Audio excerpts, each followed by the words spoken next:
So, I'd like to introduce our speaker for today, Dr. Molale, who is speaking about the Klerksdorp Tshepong Hospital Complex. Dr. Molale. Oh, hi, how are you, Swazi? Great. How are you? Great. Can you hear me well? Is it fine? Yes, we can hear you. Cool. Hello, everyone. I am Bokamoso, VK Molale, second year intern at Klerksdorp Tshepong Complex in Northwest. Finished at GCT in 2022. And I'll just be sharing my experience at Klerksdorp. Please note, it's a personal experience. It's not like cast in stone. That everyone will have the same experience of the hospital should they be chosen to go there.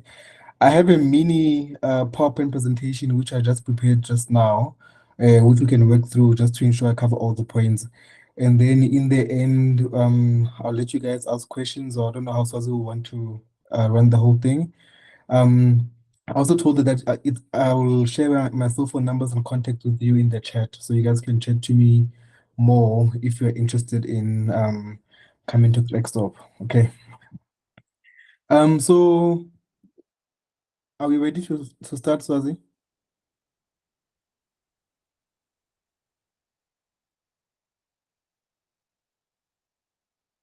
Yes, I am. Sorry. It just Cool. goes in and out. All right. Okay. So first of all, the location. So Klerksdorp Tshepong Complex. It's in Klerksdorp, Northwest Province. It's about 1.5 hours away to from Joburg. It depends on how fast you drive. So some take 1.5, some take 2 hours, and then it's about 45 minutes away from the Northwest University Potchefstroom campus, which most people like going to watch to have a good time. So it's not too far from a good time. But Klerksdorp in itself is a very small town with two McDonald's, one Nando's, I think about three KFCs, and about four restaurants, which are not non-franchise restaurants in the town. Most of them they're closed by 10. So the social life we'll get to it at the end.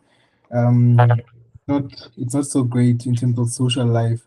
So Klerksdorp Tshepong itself, it's a tertiary complex. So it serves as a referral hospital for the entire province. So Rustenburg hospitals, Potch, Friedenberg, not Friedenberg, Ventersdorp, and all these other small towns, including Mafikeng Provincial Hospital, they all refer the patients to Tshepong. But it's a very different tertiary hospital. It's not like the typical tertiary hospital you find in the Western Cape, like Grooteskier. We still see like very primary care type of level cases or level one hospital cases who are being treated in a tertiary hospital. The healthcare is very different in Northwest versus Cape Town and Gauteng. So tertiary hospitals still sees a lot of primary healthcare cases. And then in terms of the work environment, like I said, because we are a referral base, we get many different types of cases. So you get a lot of exposure to different things in all departments, like you get all the rare stuff which happen in the Northwest end up in Klerksdorp before they go to Bara. So it's like a mini Bara of Northwest. And then in terms of how you will experience the work department and the working hours, how hard you have to work and expectations, they're all different depending on which department you are in. So I'll try to touch on each department from first year, and then second year I can only talk about a certain few because I've only done female and psych. Um, so when you come to the complex, you spend 6 months at either hospital. So Tshepong Hospital is in the township, and then Klerksdorp Hospital is in town. And at Tshepong you do internal medicine and surgery. In Klerksdorp you do obs and gynae and peds. That's in yeah, and all the blocks are 3 months each, like everywhere else. Internal med, ne? I think it's tough everywhere. Even as a student, I think it's tough everywhere. But Tshepong, it is one of the most difficult blocks that we have in internship.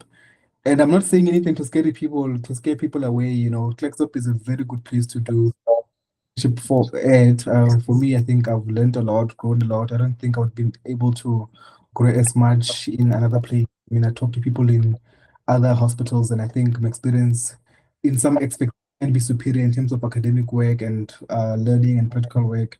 So internal medicine is a very difficult time for interns at Klerksdorp Tshepong Complex because it's one of the blocks where people can actually fail and repeat the block. So in most hospitals across the country, there's no for repeating blocks in internship. But in Klerksdorp Tshepong, there is a thing like in internal med especially, that's where most people repeat the block for either a month or 2 months, depending on or 2 months, depending on your work ethic and if they feel like you're ready enough to move on.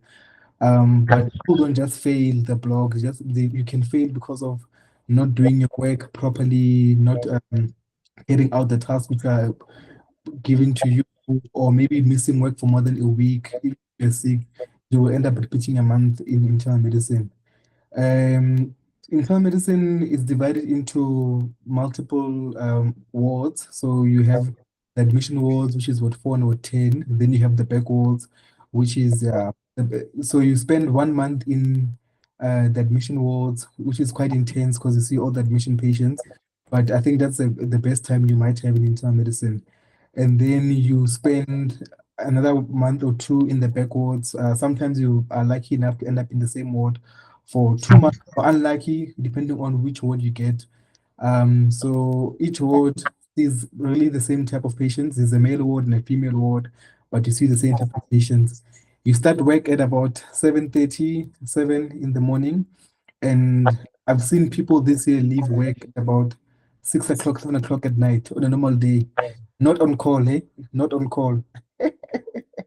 And then, but it depends on your group. If you have a good group of interns and you're able to divide enough, you'll be able to go home at like 5 at least. But normally in each backward, depending on how large the group is, there's two interns, and then more often than not, one will be post call, and the post call intern can get post call at 1. Then the person staying has to cover the entire ward for the whole day, and each ward has about, let me see, about 36 patients, and sometimes the wards are full, like the back wards are normally full, so you have about 30 to 34 patients. On a normal day, when both of you are there, you share the ward in half. So the one half will be yours. So you have about 14 to 16 patients, which are your own patients that you round with. You round with the reg on some days, and then on other days with the consultant. So each ward has its own consultant. And then you share the ward work accordingly. You can decide to do the ward work by yourself on your side, then go home. But what normally happens is that you do your ward work and see all your patients, and then you go help on the other side, or one maybe may do bloods, the other one may do administration stuff and all of that. So the ward work will depend on how you guys split the work. But the thing is, the point is that internal med, be prepared to work hard for the entire 3 months. Be prepared if you come into Klerksdorp to go home at 6 on most days, and then post call in internal med. But the rule says at 1 o'clock at Klerksdorp. 1 o'clock is post call for internal med, but depending on which ward you're in, you may end up going home at like 2 or 3, or really essentially not having post call. But that's not all the time. But most of the time it works like that. I mean, in my experience, I was in a ward of some professor. He's quite a hectic person to work with, but I enjoyed him and I learned a lot from him. But I was not post calling because there was a certain way that you wanted things to be done. And then if I'm post call, I can ask someone to cover for me, but like they won't do the things the way that he wants them. And then the next day I'm in trouble. So for 2 months straight, I didn't have post call. I would go home at 6 o'clock post call in the evening for 2 months straight. So it was quite a tough time. It was quite a challenging time, but I really had a good time. I enjoyed it. I enjoyed the work. I enjoyed all the learning and teachings. So you have to be prepared to work extremely hard. Yeah, so on call, internal medicine, you get to sleep about 3 to 4 hours on most calls, so you do get some rest. In the call rooms for internal, They're called rooms for all departments. So they're called rooms for internal. You can sleep in the ward. There's a doctor's room in the ward. You can sleep there and get some rest. So again, the call will depend on who's your senior. Are they also doing their part? But on call, you are in an admission ward. Patients are admitted by second-year interns to the admission ward. Then you in the ward, you are with a reg or MO. You get to see patients, but you are in charge of the ward work. So even if you see patients, you're still expected to do the ward work. So you may see one or two patients, but most of the time you're only doing ward work and doing ward rounds with the reg and the consultants. So that's like internal medicine in a nutshell. I want to rush to other stuff. I can't really be long on that. And then at Tshepong, you also have surgery. Surgery, you are really a runner. You do get theater time. You get, I think, a week or two in theater. And then depending on who's the surgeon, you may get to assist and they can teach you how to do basic things. I remember in my group, one of the interns managed to do an appendectomy as a surgeon and being assisted by a reg or an MO. So there are opportunities if you are really keen to do certain things, but most of the time you're really doing the ward work. But you do learn some core skills like how to insert the central venous line, the CVPs. You have to do 10. That's a requirement in order to pass the surgical block.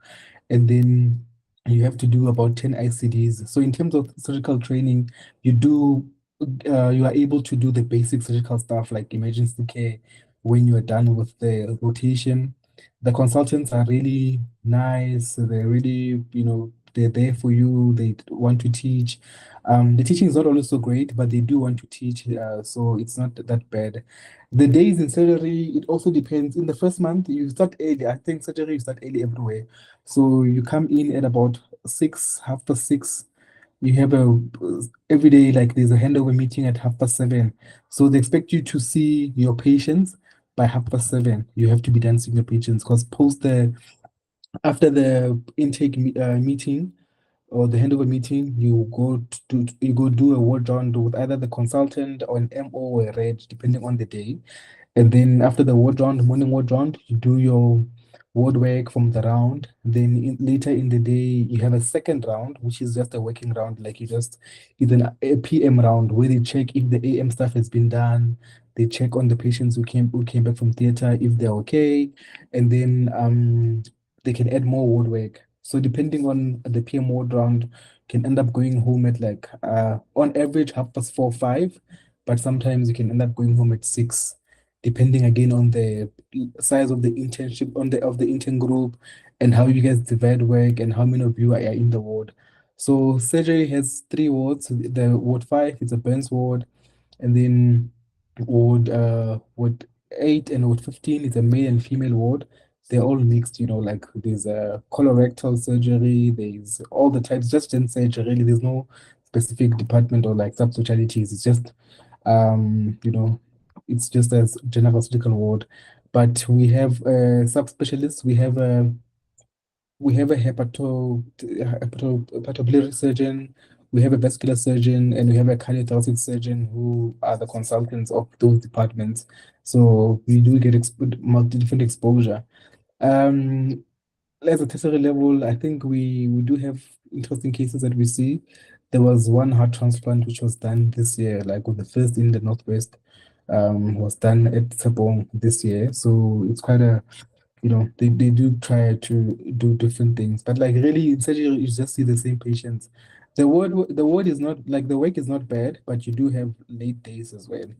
So that's surgery for you, and they really push you to do your ICDs and CVPs, or they threaten to you that you fail the block, but no one really fails surgery. So it's a good block to be in.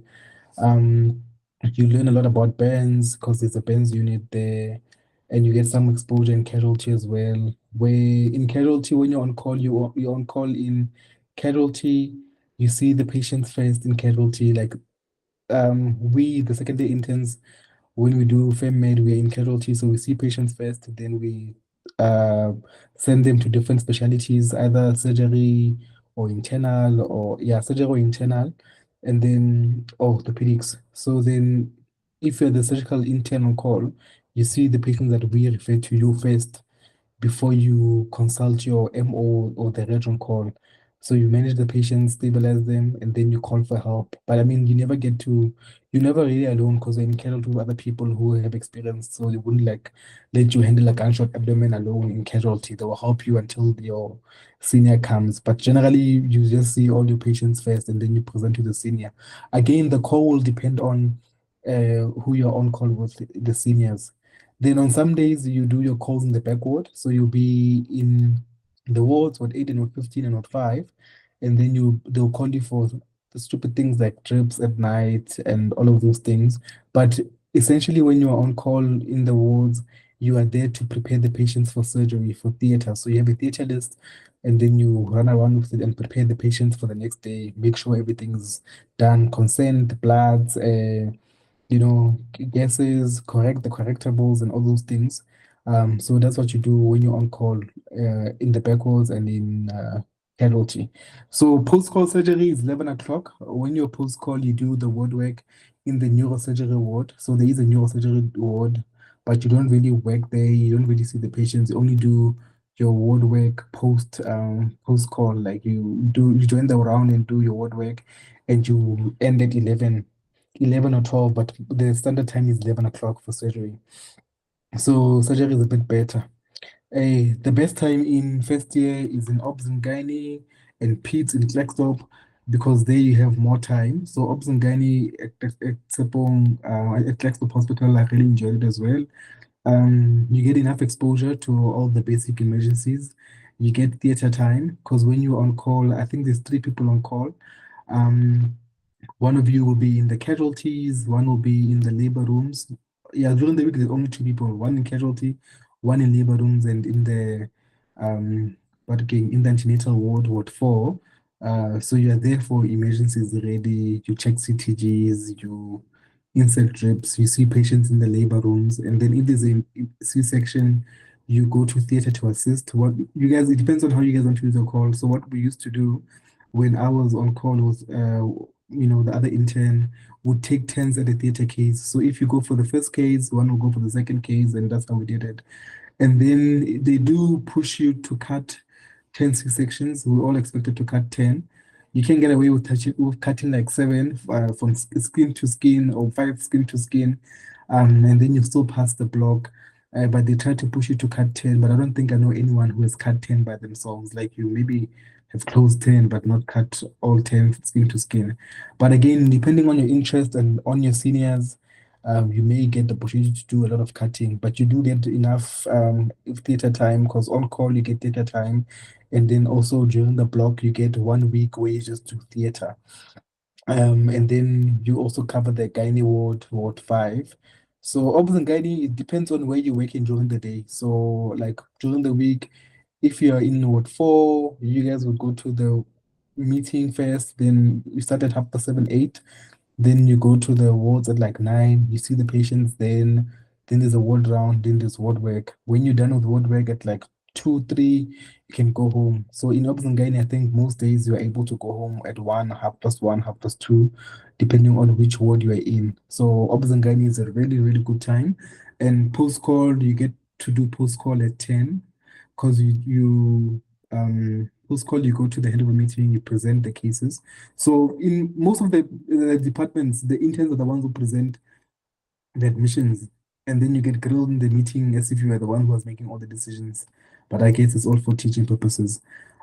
So opposite gynae, you go to the meeting post-call, and then after the call, after the meeting, you go to the postnatal ward, ward 7.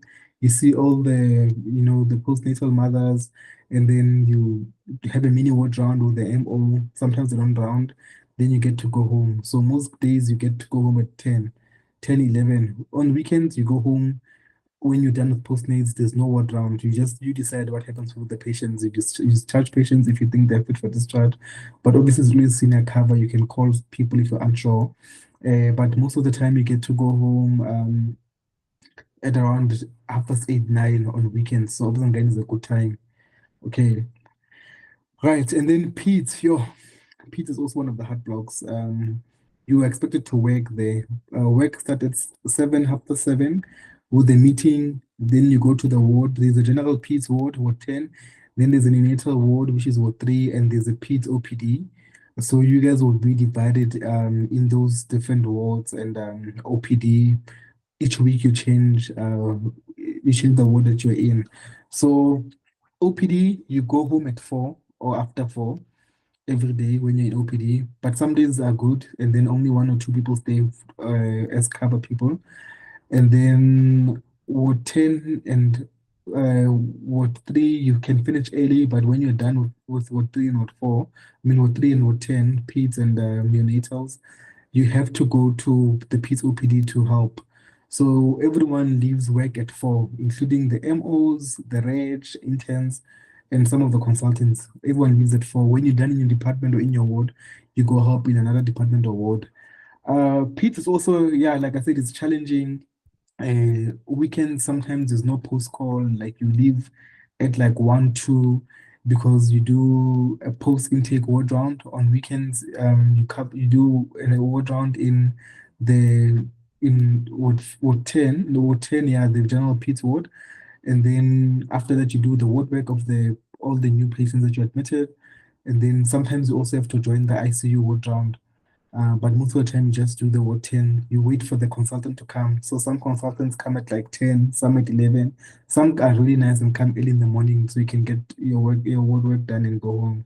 But I've had calls where the consultant came at 10, and now if the ward round starts at 10, ends at like 11:30, you still have to do ward work. You're leading at like 1, 2 post call on a weekend. Really, really not nice. But during the week, post call, it depends on the patient load you get because you are expected to do a post intake ward round, and then after the post intake ward round, you have to do the ward work on the new patients. So most of the time, you can leave by 11 o'clock as well. By 11, if it's a bad call at 12, but generally between 10 and 12, you can go home. So it's not as bad as Tshepong. But the department in itself, there is expectations. They also threaten to fail people. I don't know anyone who's failed PEDS, but you're expected to do a presentation, which is very, very tedious because you have to prepare the presentation, and then you are supervised by a consultant, and then they have to like grade your presentation before you can present to other people. Once you are ready, you present, but this can take a long time. And if you don't get to present in the blog, they won't sign you off until you're presented, they think your presentation is good enough or whatever the case may be. So you don't really, you have to work to pass the block essentially. But I mean, all the blocks people pass without difficulty. Internal is the one that's like a bit shaky. But I think only one or two people have to repeat the block. But I mean, anyway, if you do repeat the block, the only problem is that you become asynchronous, but it's paid time. There's no free work. You get paid to repeat the block. Mm, and then FemMed, I'm gonna rush through. FemMed, it's very different from other places because you do 1 month in a primary healthcare center, 1 month in a CHC, like community healthcare center, which is bigger than primary healthcare center. You do 1 month in the FemMed clinic at the hospital at Tshepong, and then you do 2 weeks in ENT and 2 weeks in Optel.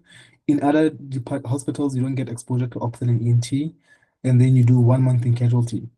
But for the entire rotation of FemMed, all your calls are in casualty. So you get a lot of exposure to casualty in second year. And then even when you're in psychiatry, you do all your calls in casualty. Unlike other hospitals where when you're on psych, you can call from home and only come for psych cases. At Tshepong, you see all the EC patients. And when you're a psych intern, you're also there in the EC. You see all the other patients plus the psych patients. So you do a lot of work in that regard. But it's really, really chill time. Second day is very, very, very relaxed compared um to first year. And FemMed, you get a lot of time in the clinics. You finish at like 1, 2 on most days. So that's like FemMed for you. It's everywhere. It's a chill time. The only thing with psych is that other places you don't do a casualty call, you do a psych call, you don't call for psych. But at some point you do a casualty call like a casualty intern, even though you're a psych intern. Anesthesia, I've not done it. I can't say much, but apparently it's a good time and there's a lot of learning because there's a lot of cutting that happens at Tshepong. Orthopedics, sure, one of those difficult blocks as well. Like post call is late, you're on cover. I think 1 or 2 days of the week until 10 o'clock at night. So you go to work at 8 and go home at 10 because you're on cover to cover the hours. It's really hectic. Even the calls are a bit intense. Post call is at 12 o'clock in orthopedics. So it's a challenging time as well. It's like first day all over again. So essentially, you have 80 hours of overtime per month. But sometimes you can do a little bit more, sometimes a little bit less. So in most departments, you get 2 weekends off and 2 weekends you're working. So you do get your weekends and you get your off time. Yeah, that's really the blocks. I think we'll come back to that because I think my time is out, eh? But no, time is out, Swazi. Anyway, we'll just chat through quickly. Yeah, no, you can continue and finish. Yeah. Okay, cool. I'm gonna rush through the other stuff. Okay, guys, you ask me questions, eh? I'm just going on and going on here. Okay, I hope you guys are following well, and please, I'm open to questions when you guys have questions on my WhatsApp number, which Saz will give to you guys. So the doctor's quarters, sure. So most people live in there's multiple suburbs in Klerksdorp. Most people live in Dorenkrein and Fleurmoed side, which is about 15 to 20 minutes drive from Tshepong Hospital, and 10 to 15 minutes drive from Klerksdorp Hospital. So when you want to live far, having a car is a very good idea because the Uber service is there, but Taxify is there, but it's not Taxify Bolt. It's there, but it's not really that reliable. But you can survive without a car, but really it's gonna be a difficult time to survive without a car, especially if you're living far.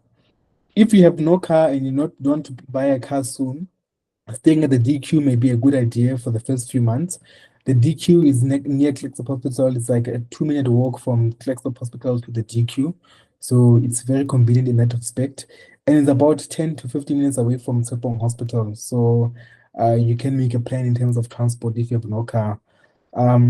So if you live in the DQ, you're expected to pay about, I think, 800 to 1,000 something a month on electricity and water. That's what they charge you, and then you don't get a rental allowance.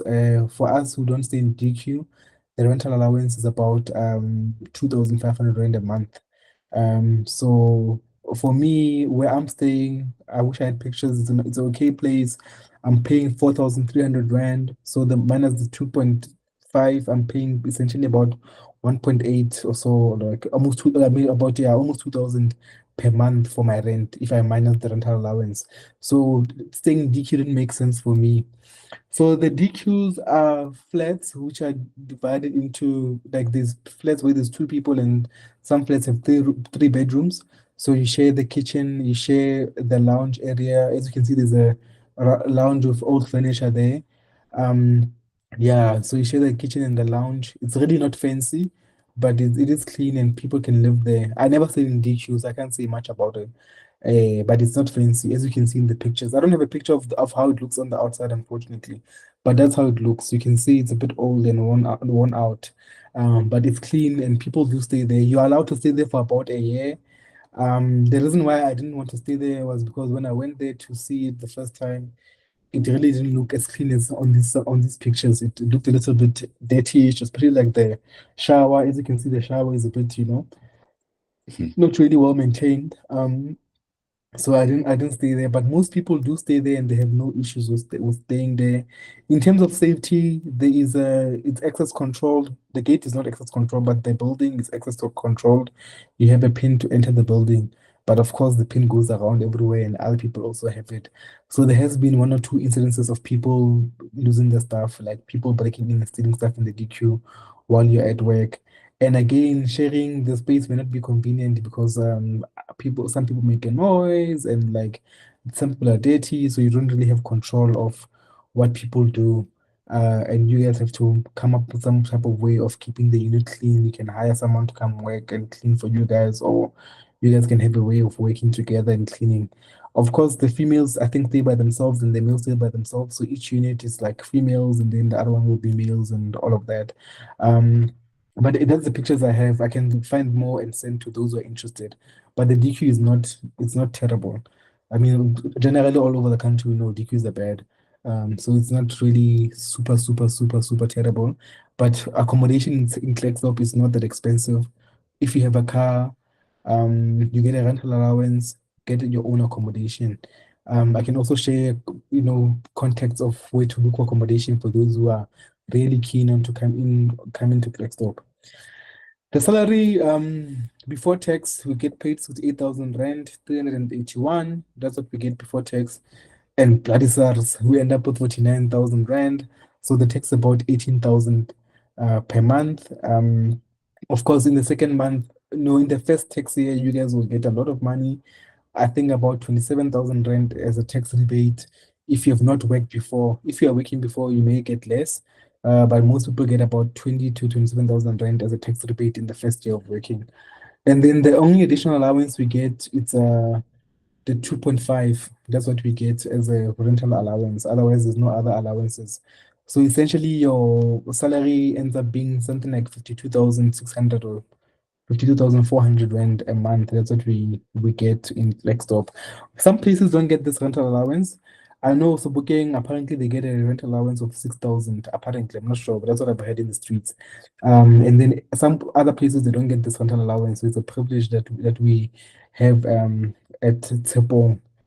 Yeah, let me see. Oh, okay. And then social life, I didn't put a slide about it.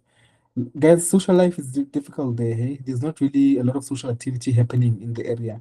Most people go to Joburg for fun times and go to Potch. But you see, in first year, I don't think we have so much time to have all those fun times anyway. So social life is there. You can live a balanced life. For me, I chose Klerksdorp because it's 1.5 hours away from home. So each weekend I'm off, I go home, I go to Joburg. So I can't really say much about the social life in Klerksdorp, but there is an active social life. It's what you make it, It's what you make it. I don't know if I answered all the questions that you posed, Swazi. Thank you so much, Dr. Molale. Yeah, it was a lot. Very insightful. Very insightful, definitely. Thank you very much. So I'm just gonna ask a few questions that we had already received. Yeah. And then we'll open the floor to more questions if there are any. Dr. Ngela is also on the call. She can also give a perspective of Tshepong. She can answer some of the questions. I just see now she's saying she's listening to the live. But if she can answer some of the questions, yeah. Dr. Ngela, please feel free to answer some of the questions. Yes, we are keen on a holistic view. So the first question that was asked is when it comes to language, I believe that Setswana is spoken, majority Setswana. Do you think that somebody who is only English speaking or doesn't speak Setswana, how much What's that? get by? People will survive. People will get by. I think a lot of my colleagues, I think in my group of interns, a lot of people do speak Setswana, but a lot of interns also don't speak Setswana at all, and they survive.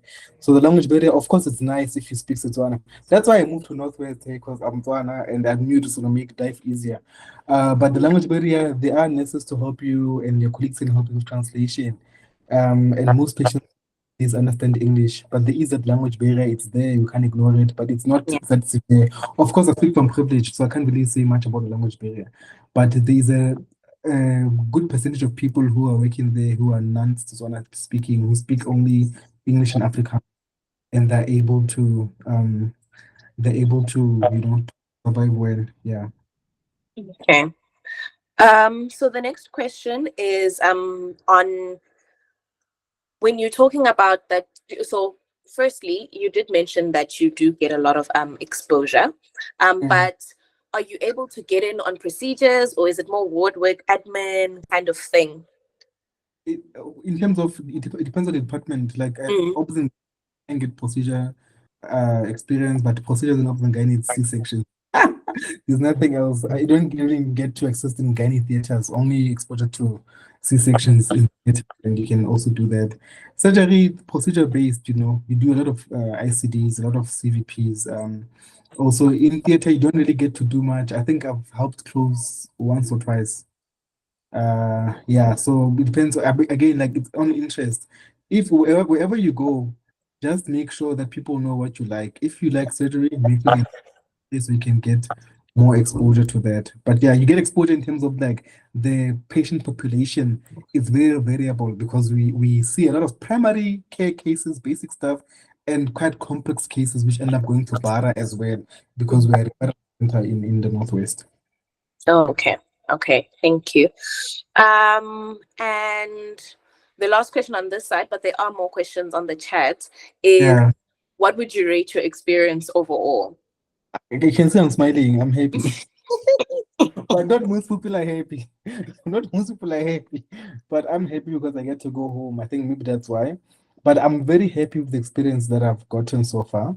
Yeah. Um, I enjoyed almost all the departments because there's a good teaching, there's a good, good interaction with consultants. Like consultants aren't far off, you can talk to them and everyone is within reach and they're willing to help and teach. But when you come to Tshepong, best believe you have to be ready to work hard. Yeah. Like really want to work hard. And then it's a very good place for training. For Com7 internship, I think it's a very good place. And I forgot to mention an important thing. We are in the vet circuit. So we do get students in some departments. In internal, there's students. In surgery, there are students. I think in PEDS as well, there are some vets medical students. So again, there is some teaching that we get. And then there is some visiting professors from vets that come in internal on some days and do some presentations and some ward rounds and grand ward rounds. So there's a little bit of academic exposure there. The hospital in itself, they encourage people to learn and to study and to push further and they make you want to know more. But yeah, it can be toxic at times. Internal medicine can be toxic, really. But there's good teaching. They try to teach you. You are a ward slave, but they also try to teach you. Mm. Remember in my ward, the professor was hectic, but he was like, if I ask you for an ECG, the exchange is that I'll teach you how to interpret the ECG. So there's that culture that like we're gonna make you a slave, of course, but there's a benefit in you being a slave. Like you get to learn, why you're doing that and how to interpret stuff. So yeah, I'm happy. Experience, if I was gonna rate it, 8 out of 10 for me. So if I speak on most people, I think most people say 6 out of 10 because they don't like it. They want to go home and go elsewhere because you work hard there. Okay. Okay, thank you. We do have some more questions in the chat. The first question that we have is, can you please give examples of scenarios that would lead to one repeating internal medicine? Okay, so I will give two scenarios that I know about. The other scenario that I know about, it's hearsay, of course. One person was okay. I know three. One person was absent on sick leave for a week, and then automatically in internal medicine, it's a repeat. Mm. They were asking for a week only, but they had to do 1 month because they say you're losing a lot of time. What. Again, it depends on the kind of intern you are. If people know that you are hardworking and you know your stuff and all of that, then you might not repeat for that. It really depends on who you are. But the person had to repeat. That's one example. The second example, intern was told to do an ECG, went home without doing ECG, and then apparently they came back. Apparently, I get it's hearsay. They they came back. I get I don't want to be quoted, especially those people Allegedly. allegedly. They had to do an ECG when they came back, and they had to interpret the ECG. Zaga, ECG. He's a person. Person has to repeat 1 month. Yeah. And then the other one was what the person had to repeat because the professor just felt that the person is not ready for moving on. Like, the thing is, in internship, you can get away with a lot if you're confident, even if you don't know stuff. Like, be confident, be willing to learn. Like, if they say to you, go read this, go home and read that thing because they'll ask you the question tomorrow or another day, and that thing may be the deciding factor.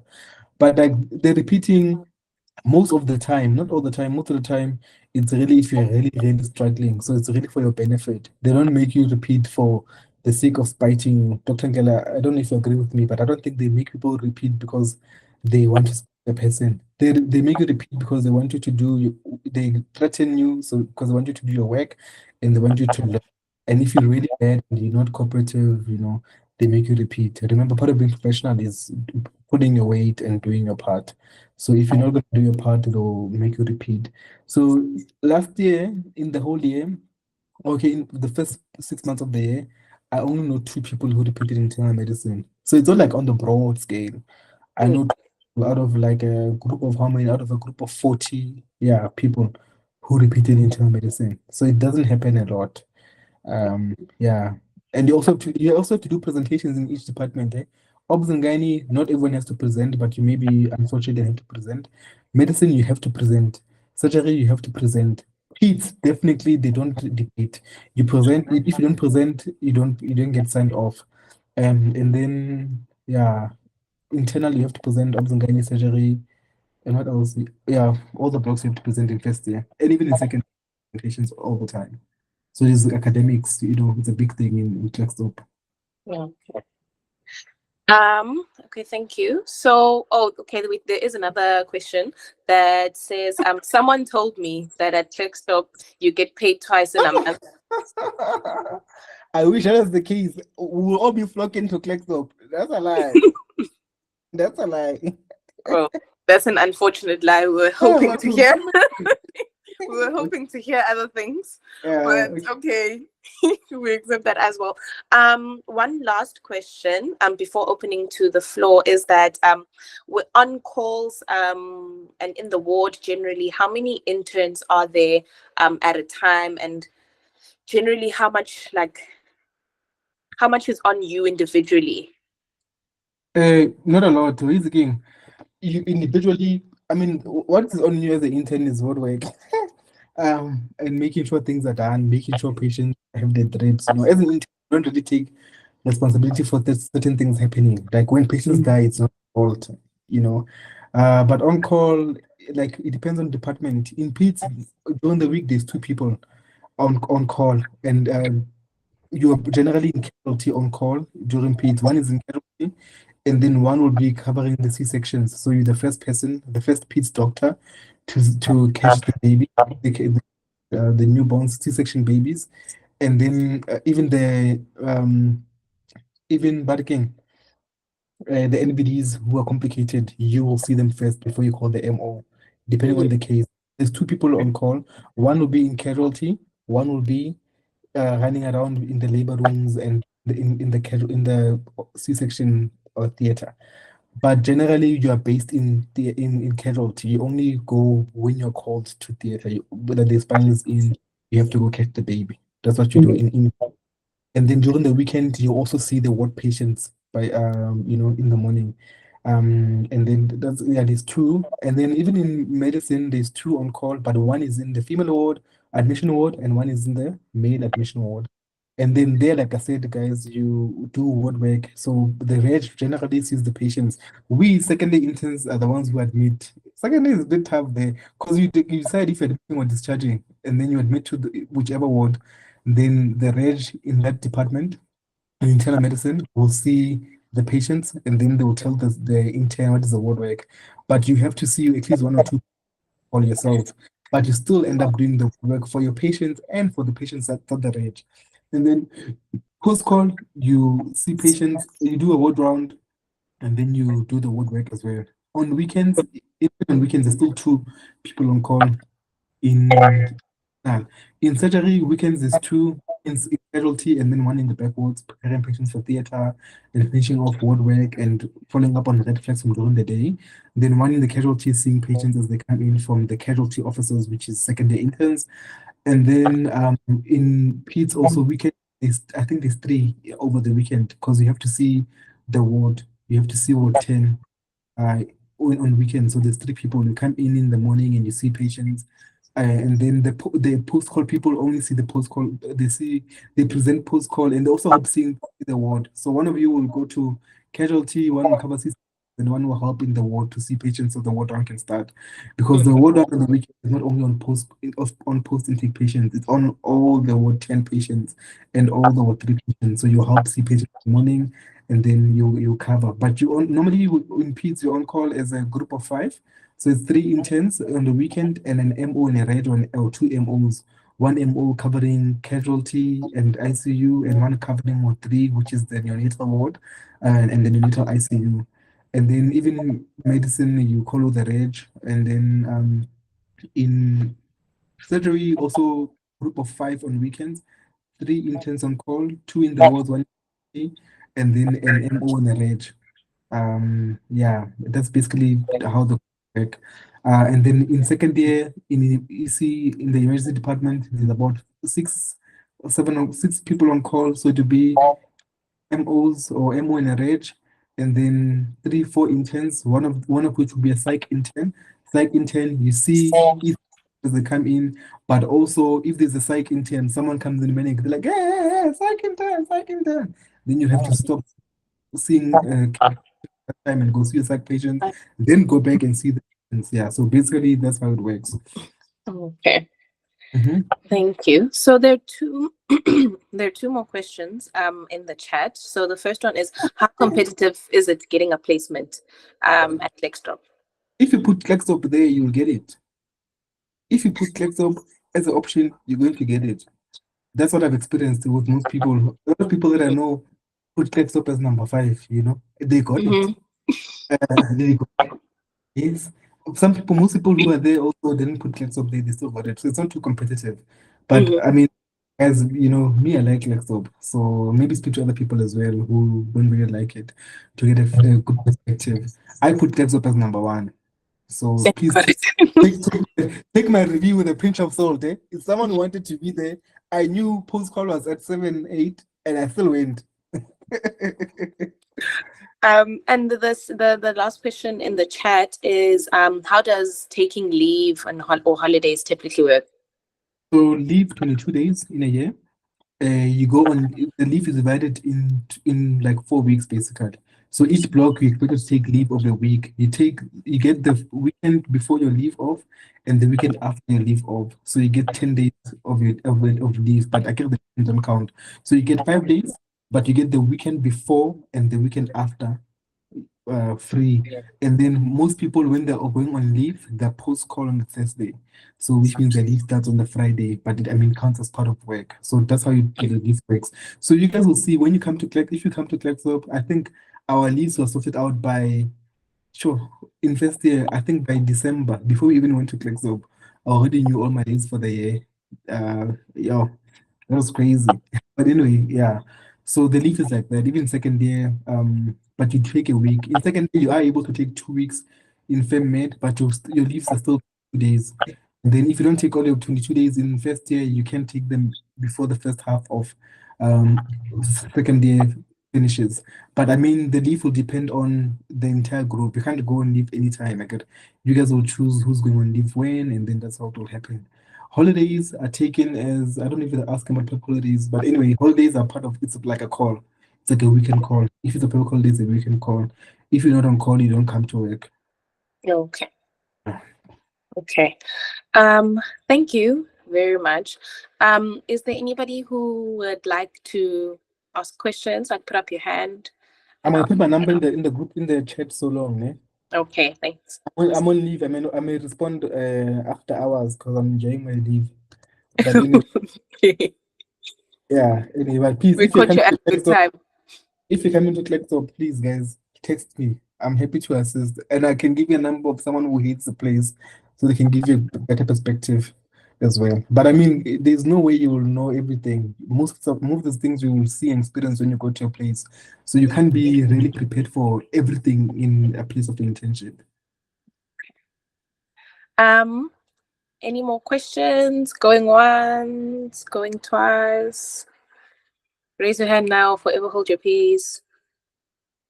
Okay. Thank you so much, Dr. Molale. You have expanded our minds. And you've given us insight that we wouldn't have gotten anywhere else, and we're very, very grateful. Thank you very much for your contacts as well. If there's anybody who would like to contact him, you can just take his number. As you said, very happy to help. And yeah, thank you very much.